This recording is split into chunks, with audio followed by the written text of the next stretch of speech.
바쁘신 주말 이번 평화통일 강연회에 참석해 주셔서 대단히 감사드립니다. 강연회 진행을 맡게 된 박사라 간사입니다.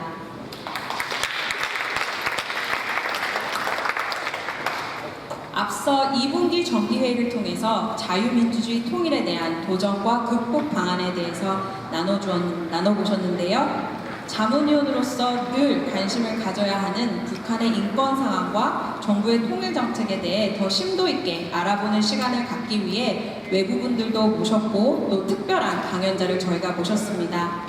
서상표 애틀란타 총영사님께서는 2023년부터 주 애틀란타 대한민국 총영사관의 총영사로 재직 중이십니다. 정말 다방면으로 우리 지역의 필요를 채워주시고 함께해 주시고 있는데요.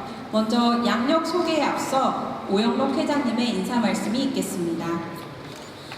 사실 우리 서영표 우리 총영사님께서는 항상 저한테 감사하고 고맙고 항상 은혜를 저한테 주시는 것 같아요.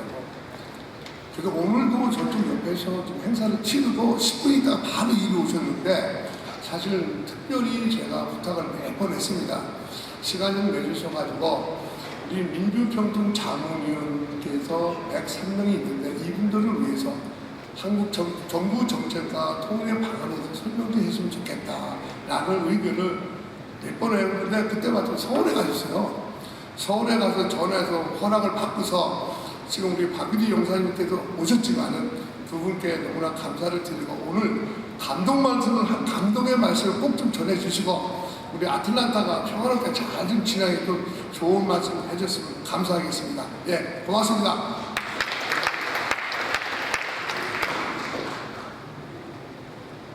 오늘 이 강연회를 위해 바쁘신 중에도 또 여러 행사가 있었던 중에도 많은 기부분들께서 참석해 주셨습니다. 먼저 다양한 언론사에서 참석을 해주셨고요. 그리고 또 앞에 우리 동남부 한인연합회 홍승원 회장님께서도 참석해 주셨습니다. 예, 그리고 우리 박유리 영사님께서도 참석해 주셨습니다. 혹시라도 제가 누락된 분이 있다면 저에게 따로 알려주시고요. 그러면 이어서 양력을 소개하도록 하겠습니다. 서상표 총영사님께서는 2023년에 부임하시기 전에도 정말 다양하고 중요한 역할을 수행해 오셨습니다. 2020년 12월부터 2023년 7월까지 주 파키스탄 대한민국 대사관 대사를 지내셨고요. 2018년 8월 국립외교원 교수부장을 지내셨습니다. 2016년 1월 외교부 다자 경제기획과 과장을 지내셨고요. 2013년 12월 주 UN 대한민국 대표부 봉사참사관을 지내셨습니다. 2012년 8월 외교통상부 에너지기후 변화환경과 과장을 지내셨고요. 2009년 1월 외교통상부 경제기후 환경과 과장을 지내셨습니다. 2005년 6월 주 가봉 대한민국 대사관 참사관을 지내셨으며 2002년 7월 주 OECD 대한민국 대표부 1등 서기관을 지내셨습니다. 1993년 제27회 외무고시를 합격하시면서 외무부의 활동을 시작하신 것으로 알고요. 총영사님께서는 다양한 외교 경험을 바탕으로 오늘의 주제에 대해 깊이 있는 통찰을 우리 자문 여러분들과 지역사회 관계자분들께 제공해 주실 것입니다. 그럼 서상표 애틀란타 총영사님을 강단으로 모시겠습니다. 큰 박수로 환영해 주시기 바랍니다.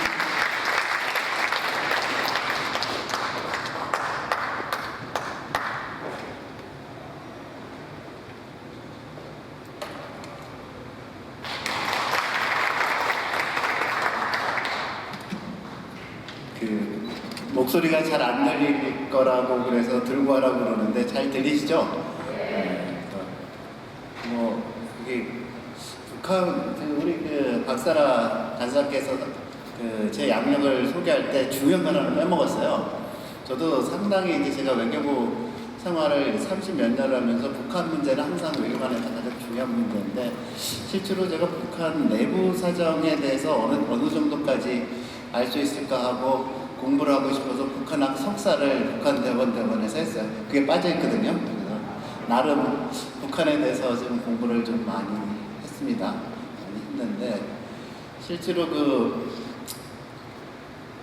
여기 어르신들도 여기 많이 계시는데 저희가 처음에 몰랐던 거는 일단 저희가 해방 후에 북쪽하고 남쪽이 갈라져 가지고 체제 경쟁을 시작을 했잖아요. 체제 경쟁을 시작했을 때 그 체제 경쟁이라는 게 결국은 잘 사는 쪽으로 못 사는 쪽이 붙게 되잖아요. 저는 그 어렸을 때 항상 그 나만이 잘 사는 줄 알았어요. 나만이 잘 사는 줄. 근데 이제 그 자라면서 공부를 하다 보니까 70년대 중반까지는 북한이 훨씬 더 잘 살았어요, 남한보다. 그렇기 때문에 이게 북한의 체제가 흡수가 되지 않으려면 남한 지주들은 상당히 뭐라고 그러나 반공도 강조를 해야 되고 그랬잖아요. 당시까지는 북한이 남쪽에 개방을 하자고 하고 교류를 하자고 그랬어요. 근데 이제 북한이 어려워지기 시작한 게 결국 북한이 잘 사는 거는 사회주의권 경제 코메콘이라고 하는데 냉전이 미국하고 소련하고 시작되면서부터 소련이 사회주의 경제권을 모아서 상당한 원조를 해줬어요. 원조를. 북한이 원조를 많이 받았죠. 당시 미국의 원조는 조금 종류가 다른 거죠. 그래서 우리가 실제로 보면 우리 이제 못 살았을 때 잘 살려면 물고기를 주지 말고 물고기를 잡는 방법을 줘야 된다라는 게 있는데 사실 미국의 원조 방식이 그쪽에 가까웠고 사회주의권의 원조 방식은 물고기를 주는 그런 방식으로 이루어졌기 때문에 실제로 냉전의 체제 경쟁을 하면서 결국 이제 미국이 하고 서방권이 이기기 시작하니까 사회주의권에서 더 이상 원조를 줄 물건과 돈이 없는 거예요. 결국 그게 이제 북한에 직접 타격이 왔고 북한에 먹을 게 없어지기 시작하는 거예요.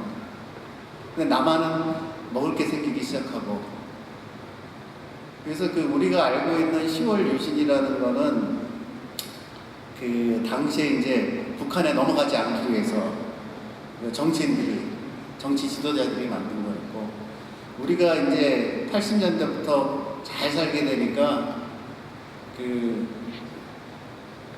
당시에 저희가 이제 적극 개방을 하자고 북한에 제안을 했었죠. 근데 북한이 80년대를 넘어가면서부터 이제 자기 체제 경쟁이 안 되니까 계속 움츠려들고 그런 역사적으로 보면 그렇게 이제 진행이 되어 왔는데 결국은 소련이 붕괴를 하면서 북한이 이제 더 이상 쉽게 살기가 어려워지는 소련이 붕괴됐다는 건 전혀 이제 원조가 제로가 되는 거거든요. 원조가 제로.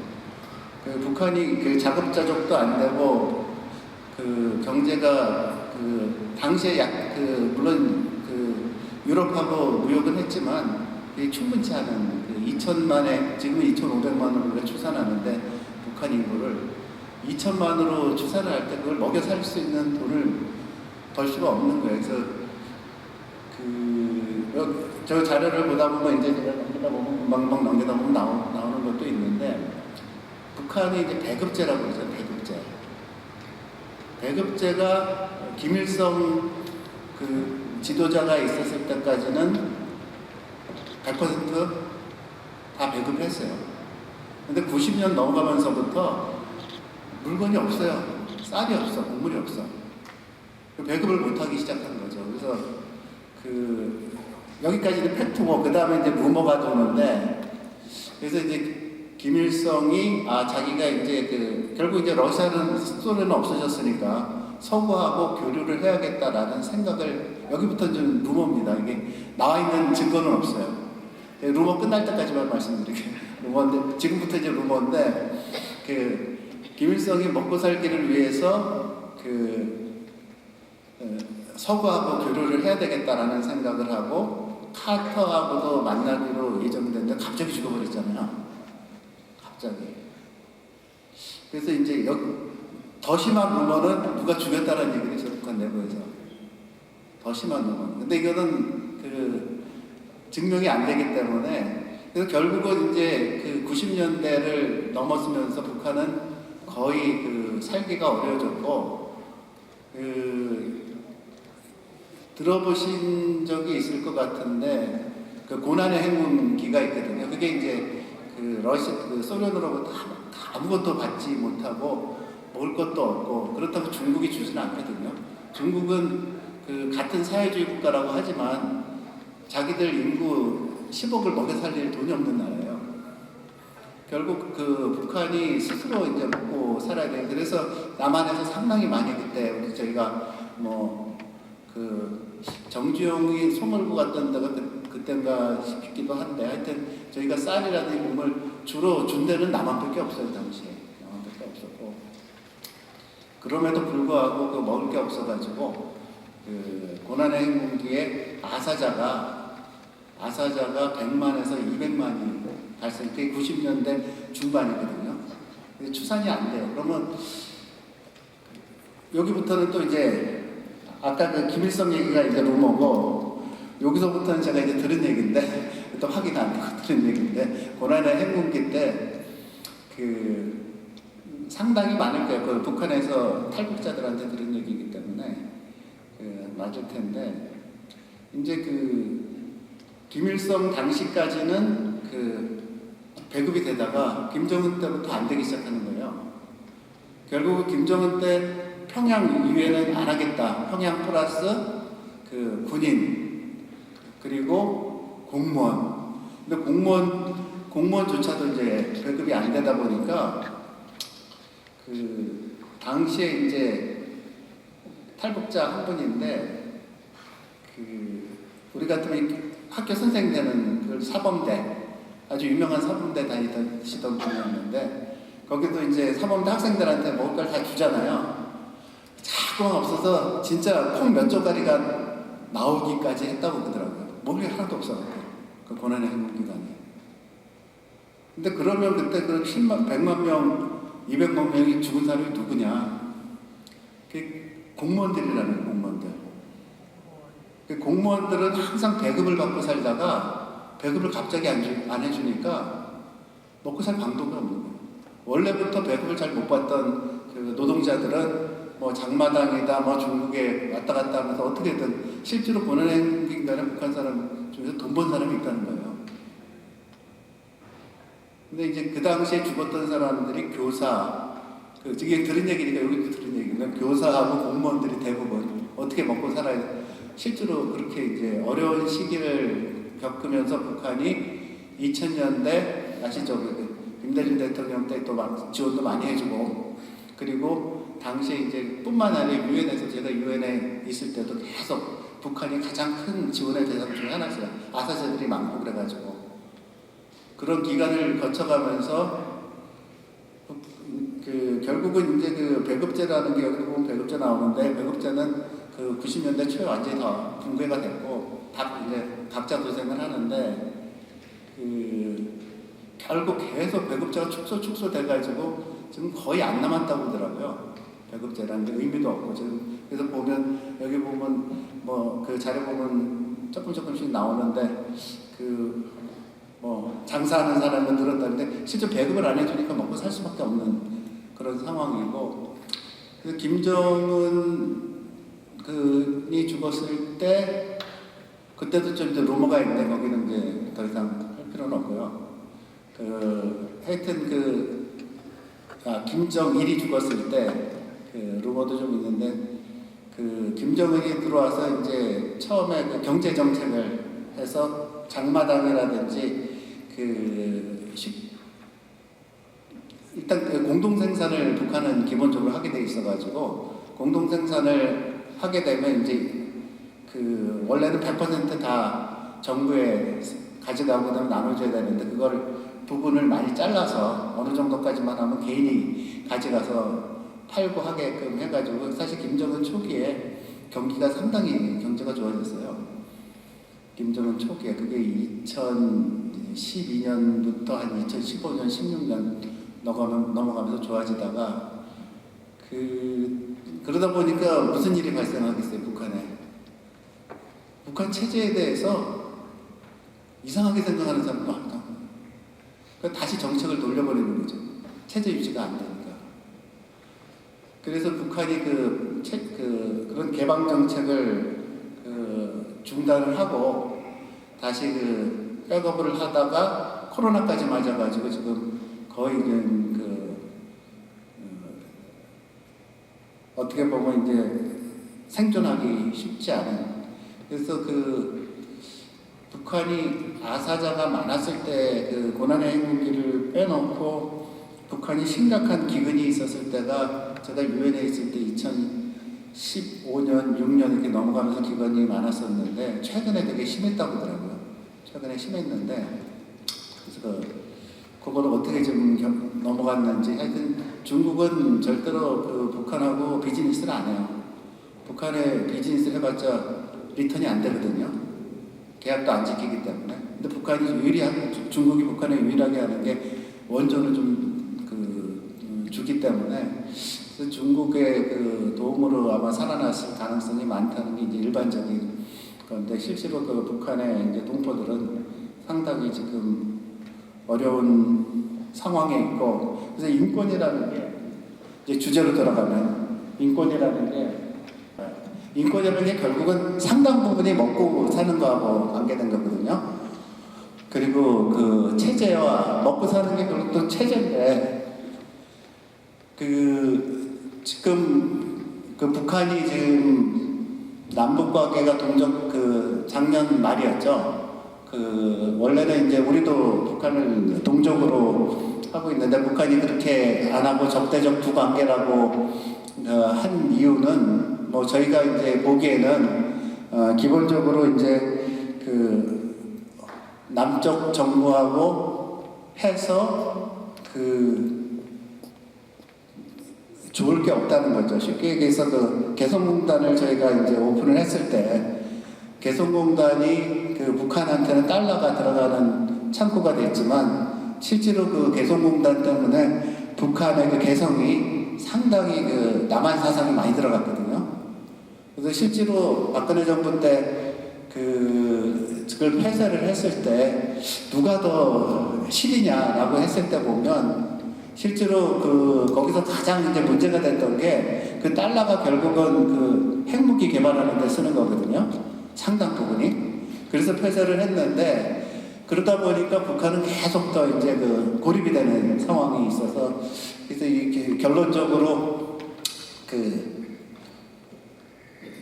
물론 이제 우리가 폐쇄를 안 했어도 북한에서 폐쇄했을 가능성이 상당히 너무하는데 체제 불안 때문에 그래서 지금 북한이 남한한테 원조를 받아서 좋을 게 없다는 생각을 많이 하고 있는 것 같아요. 그래서 실제로 지금 남북 관계는 상당히 쉽지 않은 거고 그리고 또 하나 지금 저기 나와 있는 대남 강경 메시지라든지 핵무력 하겠다는지 이건 체제에 대한 그런 것 때문에 좀 그런 건데 실제로 북한이 2년 전부터 7차 핵실험을 하겠다고 공언을 했어요. 7차 핵실험을. 지금 북한이 핵을 거의 완성 단계지만 그래도 좀 고도화하고 그걸 조그만 미사일에다 실어서 보내려면 핵실험을 더 해야 되거든요. 근데 그걸 좀 2년째 안 하고 있죠. 그리고 북한이 또 안 하고 있는 게 북한이 이제 지금 북한 미사일이 밤까지 날아가요. 근데 그거 가지고는 미국의 그걸 뭐라고 그러나 위협이 안 되니까 이제 미국 본토까지 쓰려면 이 대기권을 미사일이 나가서 대기권 안으로 들어와서 떨어져야 되거든요. 근데 나가기까지 성공했는데 들어오는 기술이 없어요. 들어오는 거를 기술을 하려면 미사일을 쏴야 되거든요. 탄도미사일을. 대륙간 탄도미사일을 쏴야 되는데 그걸 좀 못 쏘고 있어요. 2년째. 그 이유가 뭐냐면 미국이 그거를 용납을 안 하겠다는 거예요. 그게 용납을 안 하겠다는 게 경제 제재를 플러스 군사적인 것까지 다 포함하는 걸로 좀 이해를 하고 있거든요. 그렇기 때문에 이제 그럼 미국이 북한에 군사 보복을 하게 되면 결국은 북한에서도 뭔가 리액션이 나오잖아요.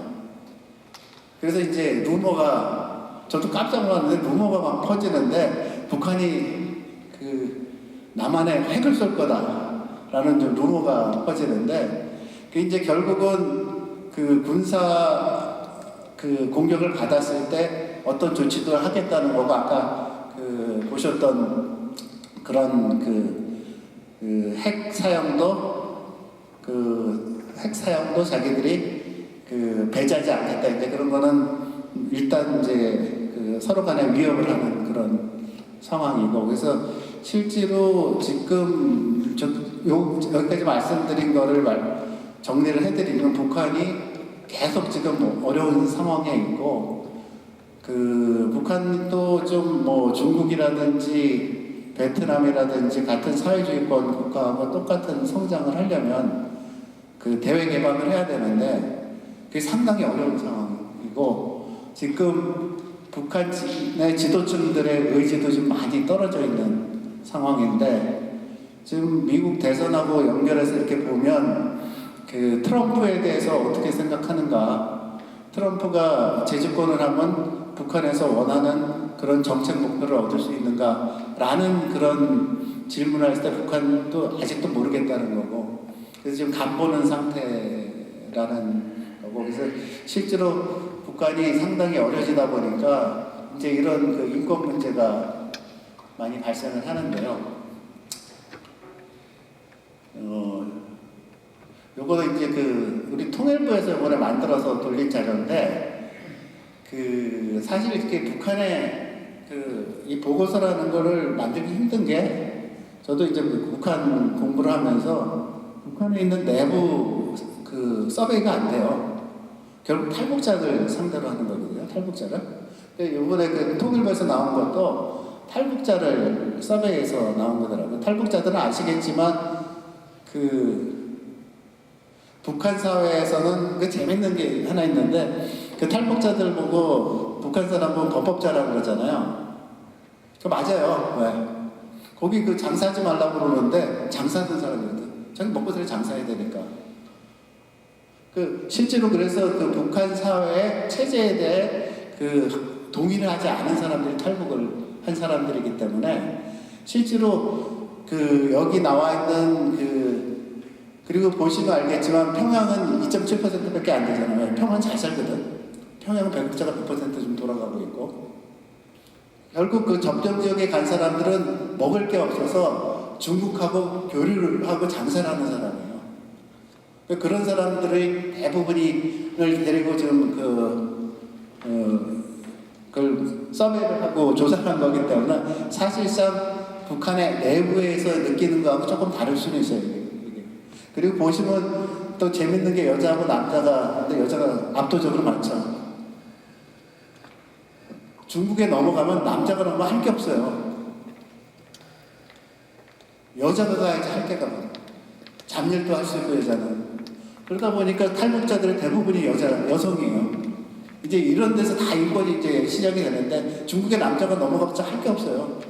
그리고 중국에서도 비인권적인 대우도 받고, 북한 여성들이 나가서, 이게 상당히 비극적인 건데, 그런 분들을 데리고 지금 통일부에서 사실 서베이를 한 거기 때문에, 저희 얼마나까지 그게 북한 내부를 하는지 잘 모르겠어요. 사실. 이것도 보시면 이제 식량 대금 노예받는 데가 없으면 50% 막 72% 되잖아요. 평양 100% 받고 있어요. 이분들 접경제. 북한에서 완전히 배제된 분들이에요.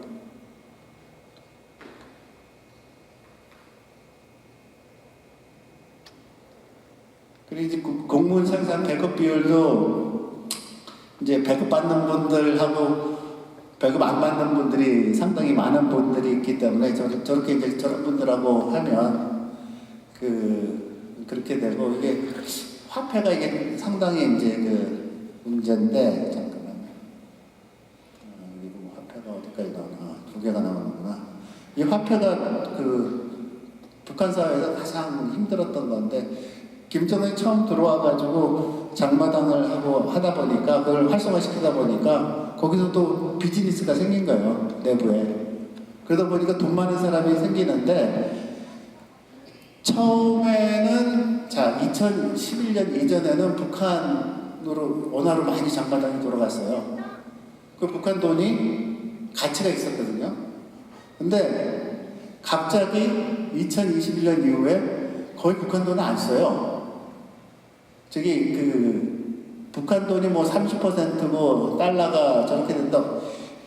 그 이제 결론적으로 얘기하면 10,000불, 20,000불짜리 되는 거는 달러를 쓰고 한 100불부터 1000불 사이는 위안화 쓰고 100불 이하만 원화를 써요. 그게 거래를 하면서 그 리스크를 줄여야 되니까 그 가령 이제 보면 나중에도 잠깐 나오는데 북한은 사회주의 국가라서 그 집이 거래가 안 될 것 같죠. 집이 거래가 아주 잘 돼요. 그리고 그 여기 미국은 상속세가 있나요? 상속세가? 집 하나 증여를 하려면 서울에서 30-40% 내잖아요. 북한은 또 증여가 가능해요. 가능한데 그 영원에서 그 뇌물로 하기 때문에 되게 상속세가 원래 없어요. 그런데 그 북한은 이게 사회주의 국가라 그 아파트 소유권은 없는데 이용권인데 그게 보통 50년이에요, 50년. 50년 이용권이 있는데 제가 50년을 하고 있다가 평양에 아주 좋은 아파트 살고 있는데 우리 아들한테 주고 싶으면 아들 이름으로 변경하면서 거기 공무원한테 뇌물만 조금만 주면 돼요. 집 좋으면 좀 많이 줘야 되겠죠. 그래서 지난번에 여기 계신가 모르겠는데 북한에서 판문점 넘어오다가 총 맞아가지고 그때 우리 유명한 외과 의사가 살려준 그 친구가 그 친구하고 한 2시간 강연하는데 제가 한번 가서 듣고 한번 얘기를 해봤는데 왜 넘어왔냐 그랬더니 이 친구도 상당히 북한에서 군인인데 헌병을 하고 있었어요. 자기 지위를 이용해서 사업을 되게 많이 했던 것 같아요. 자기는 갑자기 넘어왔다고 그러는데 그 중에 한 얘기가 자기 누나가 결혼하는데 20,000불짜리 집을 사줬대요. 20,000불이 어디 있었겠어. 그러니까 어떻게든 모아가지고 그래서 이제 그렇게 저렇게 하다가 아마 당국에 추적이 돼서 넘어온 것 같은데 그러면 20,000불짜리 집을 어떻게 사줬냐면 그런 거죠. 다른 사람이 갖고 있었던 이용권을 갖다가 누나 이름을 바꿔주고 거기다 뇌물을 주면 되거든요. 그래서 북한에도 그런 부동산 거래가 되는데 그럴 때는 다 달러로 해요. 20,000불 되니까 북한 돈 주면 안 해요. 위안화도 안 되고 달러를 줘야지 거래가 된다고 하더라고요. 그래서 이제 그런 식으로 지금 북한이 근데 그러면 예전에는 그래도 원화가 많이 됐는데 왜 그러냐면 사실 2009년에 북한이 화폐 개혁을 했어요. 1대 100으로 바꿔버렸어요. 근데 그러면 갑자기 그게 이제 그때부터 좀 쥐어짠 건데 장사해서 돈 버는 사람이 많으니까 그 돈을 다 끌어내려고 한 거거든요. 그러다 보니까 1대 100으로 해버리니까 100원이 1원이 돼버리고 자산이 100분의 1을 거기다가 플러스 어느 정도까지만 해주고 안 해줘요. 더 하려면 중앙은행에 와라 그러니까 누가 가겠어요. 그래서 이제 그렇게 이제 2009년에 당한 다음에 사람들이 이제 그냥 당장 쓰는 돈만 북한 원화로 쓰고 저장해야 되는 거는 달러나 위안화로 하고 있어요. 근데 그것도 이제 많이 벌다가 못 벌었는데 그래서 그러면 북한 사람은 순진해서 100분의 1의 자산이 줄었는데 가만히 있겠어요? 북한에서 그때 상당히 폭동과 소요가 많이 났어요. 그래서 결국은 김정은이가 재무장관, 우리 땅 기재부 장관을 처형을 했어요. 책임으로. 그래서 이제 간신히 눌러놨는데 실제로 이제 북한이 여러 가지 지금 그럼 그렇게 그 잘 되던 거를 중국 상당히 근데 사실은 이것도 루머인데 보통 그 탈북자들이 돈 벌어서 북한에 돈을 보내잖아요. 한참 그 김정은이 처음에 들어와가지고 그 북한에 달러가 많이 돌고 그걸 돈주라 그러거든요. 위안화가 많이 돌 때 여기 내려온 사람이 가족이 돈이 없으면 북한에서도 돈을 송금해 왔다는 그런 루머도 돌 정도로 북한에 돈이 많은 적이 있었는데 결국 그게 이제 체제 불안이 되니까 화폐 개혁을 해버리고 그래서 결국 북한이 그 개방하기는 상당히 그 체제 위험 때문에 쉽지가 않은 상황이에요. 그래서 이제 그런 거를 이제 좀 알고 그럼 어떻게 북한을 해야 되는가 이제 그게 참 같은 동족으로서 상당히 어려운 문제인데 그 뇌물은 아까 말씀드렸듯이 대부분 다 그런 거예요. 뇌물은 그냥 북한이 그 뇌물로 돌아갈 수밖에 없는 게 북한에서 사업을 하잖아요. 서비스차도 나오고 그러는데 북한은 개인이 그 사업권을 가질 수가 없어요. 사업권을 가진 게 당이 있고 군이 있고 군하고 당이 대부분 갖고 있고 그래도 부처도 갖고 있어. 부처도 갖고 있거든. 그 사업권을 갖다가 양도를 받아서 사업을 하고 수수료를 그 군에다 주거나 당에다 주거나 그 사업권을 갖고 있는 사람한테 주거나 하는 건데 그러다 보니까 그 사업권 받으려면 어떻게 받겠어요? 북한은 그게 사업권을 나눠주는 게 공식화가 되지 않으니까 결국 뇌물로 다 사업권을 받는 거거든요.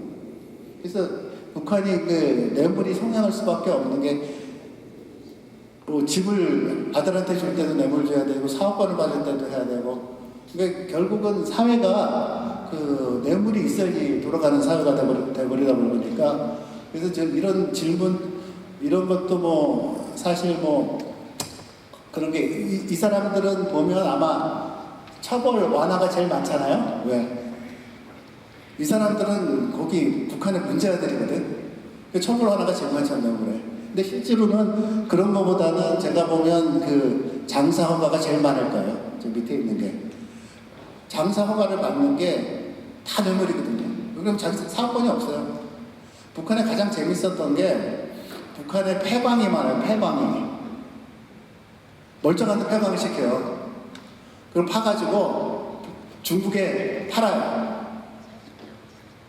석탄을 팔고 그 돈을 해서 나눠가지고. 그래서 한때 이제 그럼 북한도 그걸 용납하는 사회는 아니거든요. 잡히면 또 처형하라는데 한때 그 북한은 폐광이 많이 유행했어요. 멀쩡한 걸 다 폐광시켜놓고 파가지고 그걸 중국에다 팔아가지고 돈 나눠 먹는 사람들이 꽤 많았는데 그 광산하는 것조차도 개인이 할 수는 없는 거고 광산 사업권을 군이 갖거나 뭐라는데 그러면 군의 실력자가 이제 폐광을 시키겠지.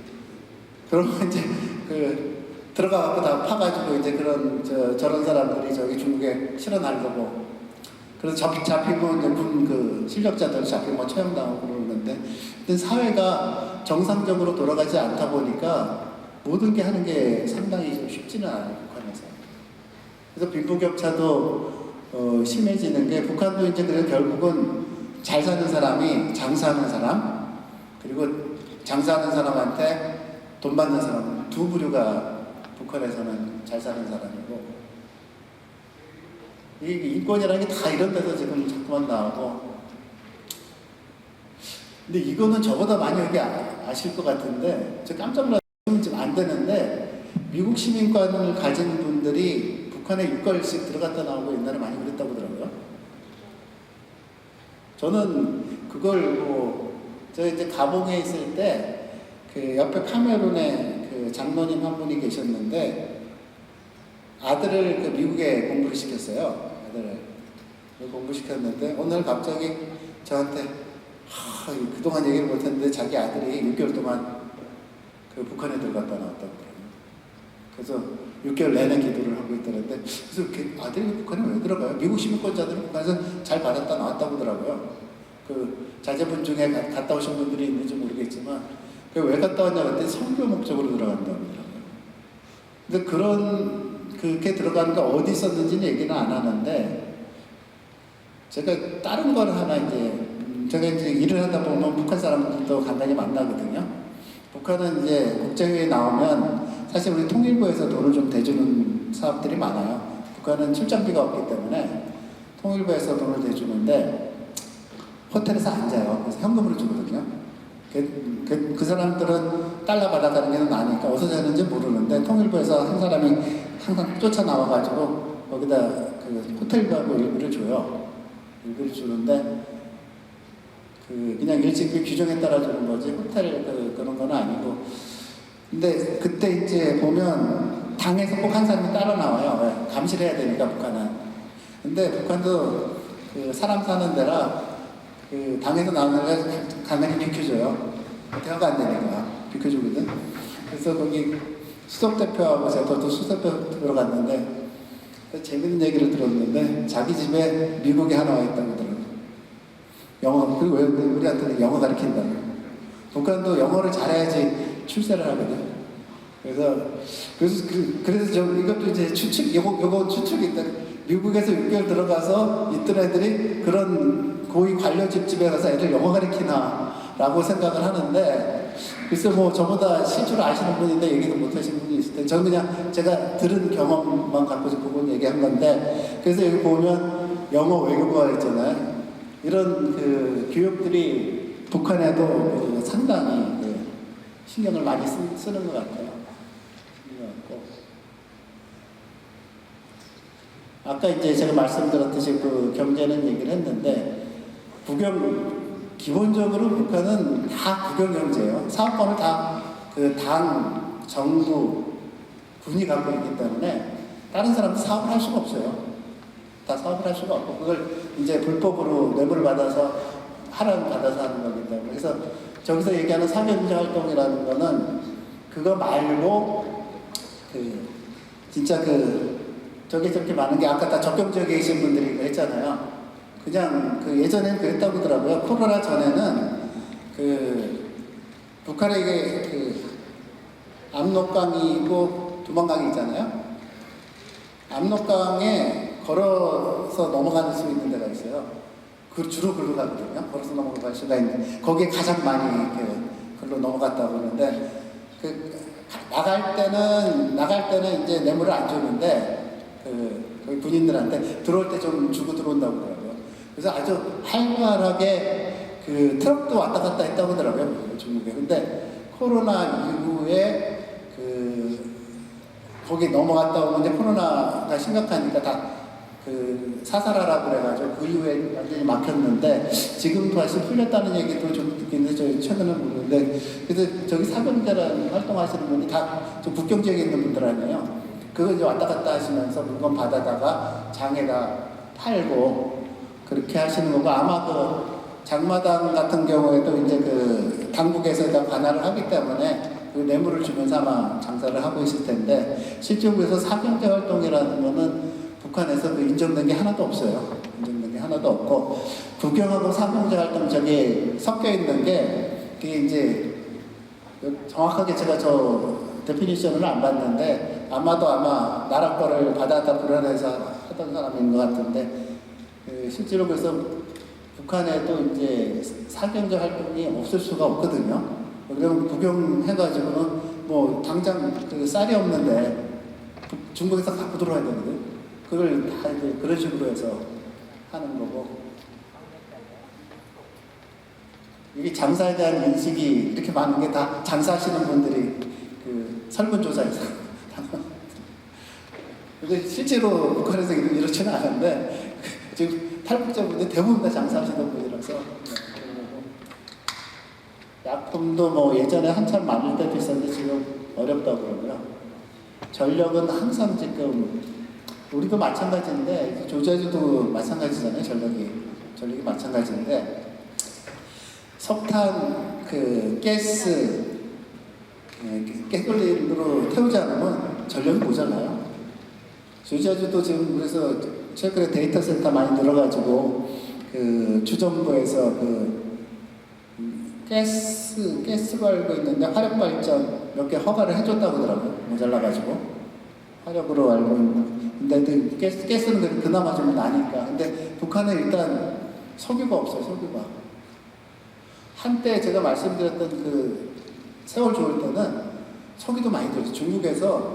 중국에 이제 석유관이 그 북한하고 연결이 되어 있는데 그게 그 많을 때는 100만 톤에서 200만 톤 이상 왔다 갔다 했는데 지금은 중국이 그 미니멈 이게 20만 톤이나 30만 톤만 집어넣는데요. 그거 안 집어넣은 게 관이 닫혀가지고 근데 그걸 공짜로 중국에 넣어주는 거죠. 그거 알고는 그 북한에서 석유를 사는 거는 이제 그 지금 다 제재를 받아서 못 사는데 지금도 뭐 소련에서 사온다고 그래요. 소련에 공짜로 주는 건 거의 없는 것 같아요. 이번에 공짜로 줬는지 모르겠지만 아무튼 그 사오는데 돈이 없기 때문에 실질적으로 전력 공급이 안 될 수밖에 없거든요. 그러니까 서비스차라는 거는 개인이 하는 건데 저게 제일 낫다고 저게 이제 서비스차 같은 경우에도 그 자기들이 운수권이 없잖아요. 그래서 다 사가지고 하는 겁니다. 사는 게 아니라 뇌물 주고 그냥 해서 당국하고 놀아먹고 하는 건데 실제로 시내버스나 시외버스 이런 거는 사실 열심히 안 하고 서비스차가 가장 열심히 하고 많이 탄다고 그러더라고요. 그래서 이런 것들이 다 이제 그런 식으로 이게 그래서 뭐 살적 고용 확대라기보다는 제가 보면 이 경제가 중국이나 베트남처럼 북한이 계속 바꾸려고 그러는데 안 돼요. 안 되다 보니까 비정상적으로 나타나는 현상일 수밖에 없는 거고. 살적 고용 뭐 이게 다 이제 그런 분들이 여성이 미친 변화 이것도 참 재밌는 얘기인데 탈북자분들 중에서 여성분들 중에서 서울하고 가장 놀란 게 뭐냐면 이제 옛날 분들이겠죠. 요즘은 좀 많이 달라졌을 텐데 장 보러 갔다 오면 북한은 근데 들은 얘기니까 100% 다 그런지 모르는데 남자는 앞에 가라고 여성이 들고 쫓아간대요. 근데 서울에 왔더니 남자가 들고 여자가 설렁설렁 걸어보면 깜짝 놀랐다는 거예요. 그래서 이 북한이 여성의 권리가 그렇게 많지가 않아요. 어떤 이유인지 모르겠어요. 어떤 이유인지 모르는데 여러 가지 설은 있는데 그나마 지금은 이제 여성의 권리가 많이 늘었다고 그러는데 실제로 저희가 이제 북한하고 같이 조선시대에서 같이 탈출을 해가지고 근대사회를 왔는데 북한이 제일 먼저 여성에 대한 권리를 했는데 실제로는 그 반영이 안 되고 여성들은 가정에서 남자의 보조적인 지위로 계속 오래 살았어요. 북한이. 그걸 이제 좀 많이 지금 바꾸겠다고 하는 건데 그래서 실제로 지금 최근에 북한 영화라든지 북한 영화도 사실 어떻게 보면 볼 수도 있는데 여성의 지위가 향상된 것도 많은데 한 10년 전, 15년 전만 해도 시장 가면 그냥 다 여성분들이 들고 가고 남자는 걸어다니고 그랬다고 하더라고요. 담배 피우면 북한 남성들이 담배를 많이 피워요. 담배 피우면서 간다고 담배까지 꼭 붙여서 얘기를 하더라고요. 이제 이런 것들이 예전에 이제 여성들, 남자들은 일 잘 안 하고, 단도. 그래서 여성들은 열심히 하는데 먹고 살아야 되니까. 그러니까 이제 그런 영화들인데. 근데 지금 이건 아무 의미가 없는 게 정권의 개인사 중심이라는 게 이런 분들은 기본적으로 정부가 자기 해준 게 북한 정부가 해준 게 없기 때문에 아무 관심이 없는 분들이에요. 북한의 이 휴대전화도 참, 저 보시면 2.8에서 이렇게 갔잖아요. 북한이 마지막으로 해외 투자가 들어온 게 휴대폰 사업이에요. 이집트의 무바라크였나요? 김일성하고 되게 친분이 좋아가지고, 이집트의 오라콤이라는 회사를 북한에 보내서 북한이 휴대전화가 없었어요. 휴대전화 사업을 시작을 했거든요. 근데 이제 갖고 들어간 돈이 1억 불이야. 1억 불을 갖고 가서 북한 돈으로 바꿔서 거기서 사업을 해갖고 그게 5년 안에 300만 대 막 500만 대 막 이렇게 올라간 거예요. 그러니까 북한이 이제 휴대폰을 갖기 시작한 거죠. 그래서 그 북한 돈으로 그 오라컴이라는 이집트 회사가 3억 불을 벌었어요. 그래서 북한 당국한테 번 돈을 달러로 바꿔서 송금하겠다고 그랬더니 북한 당국에서 뭐라 그러죠? 그 환전을 해도 되는데 시장 환율로 해요. 자기가 1억 불 갖고 왔을 때는 그 공식 환율로 했거든요. 공식 환율은 1달러에 200원, 시장 환율은 1달러에 8,800원. 40 몇 분의 1에 손해보고 바꾸고 가라니까 그 오락범에서 돈을 다 나가버렸어요. 그래서 그 이후에 지금 그 북한에 인베스트먼트 하는 기업이 아무도 없어요. 중국은 예시당초부터 알아서 중국은 절대로 그 북한에 그 투자를 안 해요. 그 원조를 많이 해줘요, 북한이. 북한이 굶어주면 안 되니까 가장 제일 많이 하는 게 유엔하고 중국이에요. 근데 한때는 우리가 제일 많이 했어요. 대한민국이 제일 많이 했는데 지금은 하여튼 그래서 북한이 어떻게든 지금 항상 그 퀘스천이 북한이 이렇게 어려운데 생존할 수 있을까라고 그러는데 대부분 대답이 뭐냐면요. 90년대 중반에 고난행군이 그때 100만 명, 200만 명이 그때 아사인데 그때도 생존했는데 못 살겠냐 이런 거예요. 그래서 한편으로 우리 공룡 동포들이 좀 일단 그 이게 하다못해 그 중국이나 뭐 베트남하고 비교는 안 하더라도 쿠바만도 좀 더 힘들게 살고 있거든요. 쿠바보다도. 그러니까 쿠바가 우리나라하고 최근에 그 외교관계 개설을 했잖아요. 먹고 살기 위해서 하는 거거든요. 이념은 완전히 다른데 우리랑. 근데 북한이 아직도 그게 안 되는 게 그래서 결국 저희가 이제 보기에는 이 체제 불안 때문에 그런다는 거예요. 그 체제 불안이 그러면 그 김일성 그 김씨 일가의 체제 불안이냐 아니면 그거보다 더 나가서 거기도 그 지배계층이 있거든요. 지배계층의 불안이냐는 그건 뭐 아무도 알 수는 없겠지만 하여튼 그런 부분이 북한의 가장 힘든 부분인 것 같고요. 외부 시청, 뭐 외부 관심 뭐 이런 거.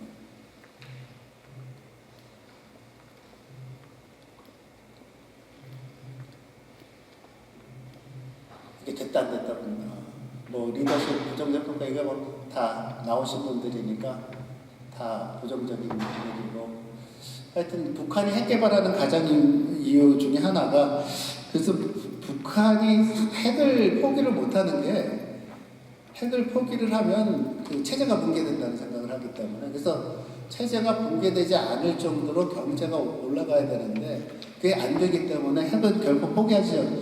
그러니까 일단 경제가 좋아지면 그러니까 대한민국을 이렇게 볼 때 대한민국이 붕괴가 될까라고 하면 대한민국이라는 나라는 워낙 경제가 세기 때문에 세계 경제가 휘청하기 때문에 대한민국이 지도상에서 없어지면 세계가 다 안 좋으면서 대한민국은 생존을 할 수밖에 없는데 북한이라는 나라가 세상에서 없어진다고 아무도 관심이 없거든요.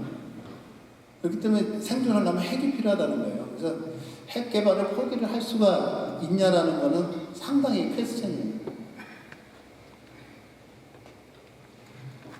북한이 상당히 어려운 상황인데 그걸 어떻게 해결을 해야 되는지 뭐 한류 이런 것들 뭐다 김영사 뭐 그래서 하여튼 인권이라는 게 다 거기서 출발하는 거거든. 다 인권이 다 거기서 출발해서 어려운 상황이고 체제가 불안하니까 그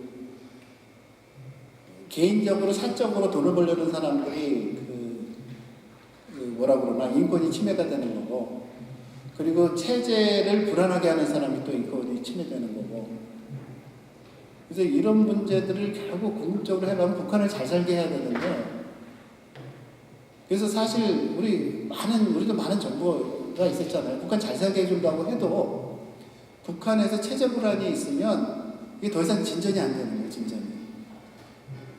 그래서 이게 참 북한 문제는 상당히 좀 어려운 건데 저희가 그 하나 남겨준 것 중에서 재밌는 게 하나 있거든요. 재밌는 게 하나 있는데 그 우리 북한 인권 바로 알기에 아주 재밌는 거 그래서 자유민주주의가 왜 좋은가 제가 말씀드리면 거기와 보면 북한에서 이제 주말도 없이 5시간 새벽까지 근무한다고 해서 북한에 근로기준법이 없어요. 왜 없겠어요? 사회주의 국가거든. 그래서 제가 그 평양에서 그 가게를 진짜 돈 잘 벌어서 가게 하신 분이 한 분 나왔는데 그 사람은 뭐 다른 이유로 해서 아마 그 도망쳐 나온 사람인 것 같은데 어떻게 돈 많이 벌었냐고 그랬더니 일을 못하는 애는 바로바로 잘라버렸다고 그래요. 에? 북한에서 잘라버려요? 일 안 하면 못하는 그냥 바로 잘라고 잘하는 애 갖다 놓는다고 그래요. 그러니까 북한은 근로기준법이 없어요. 사회주의 국가이기 때문에. 그래서 그런 측면에서 보면 그래서 뭐 보면 저기 그 새벽 5시까지인데 거기는 그런 기본적으로 그러니까 이제 고용주가 근로기준법 말고는 북한은 그렇게 하면 안 되는 거죠. 근데 돈 벌기 위해서 고용주는 그렇게 한 거죠. 그 사람 돈을 많이 벌었어요. 돈을 많이 벌었는데 그것도 이제 그런 해고당한 사람들이 고소를 하거나 하면 그것도 사실 북한 법에는 걸릴 텐데 그 사람이 워낙 돈을 많이 벌고 뇌물을 많이 줬겠죠. 그래서 그런 이유로 도망친 건 아니고 하여튼 돈을 많이 벌다 보니까 하여튼 돈을 빼돌리고만 그랬던 것 같아요. 제가 정확히 얘기를 안 하는데 그래서 하여튼 북한의 인권 문제라는 거는 북한의 삶하고 연관이 되어 있어가지고 이걸 뭘 어떻게 고칠 수 있는 부분이 없고 그래서 결국은 우리가 남한 동포로서 북한의 인권이 해결되려면 잘 살게 해주면 되고 그렇게 노력하시는 분들도 꽤 많아요. 잘 살게 되면 인권 문제가 해결되거든요. 근데 또 하나 걸리는 게 잘 살게 되면 체제 불안이 생기거든요. 그러니까 이게 계속 톱니바퀴처럼 물려가면서 베트남이나 중국이 북한이 안 되는 거예요. 그러니까 가장 안타까운 부분들이고 그래서 그런 부분들을 장기적으로 어떻게 해결해야 되나 이런 것들이 저희 정부라든지 북한을 진짜 많이 다니면서 하시는 분들의 이제 고민인 것 같습니다. 그래서 앞으로 저희는 북한의 우리 동포들이 남한의 동포들과 같이 기본적인 경제권, 생활권을 다 누리고 잘 살 수 있기를 인권하고 그렇게 기대를 하면서 오늘 이 정도로 하겠습니다.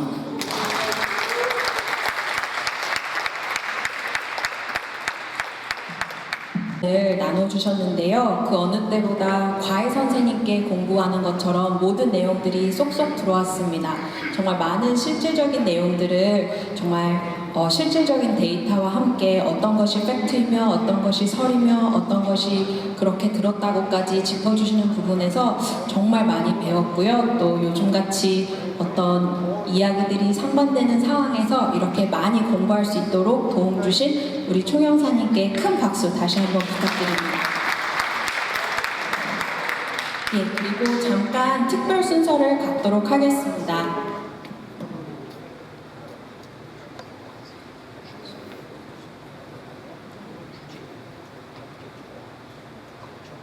예, 그동안 자문위원님으로 활동을 하셨었는데 본의 아니게 일정상 저희가 위촉장 전수식 때 참석을 못하셨던 자문위원님이 있으셔서 총영사님께서 허가해 주셔서 오늘 위촉장을 전수하려고 합니다. 우리 김승희 자문위원님 나와주십시오.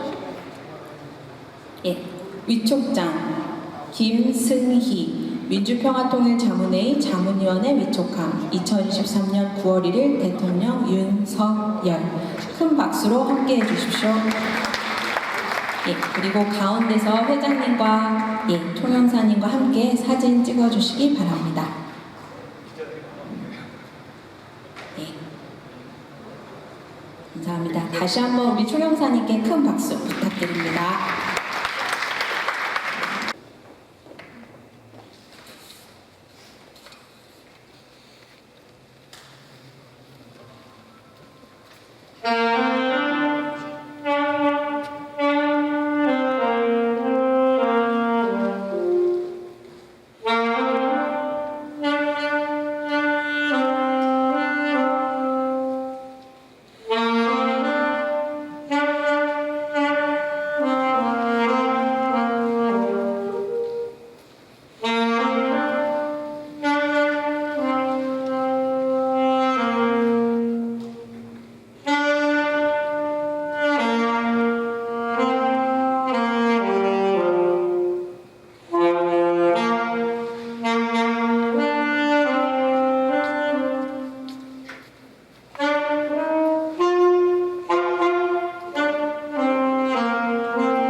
네, 화답해 주시면 감사하겠습니다. 식사에 앞서서 좀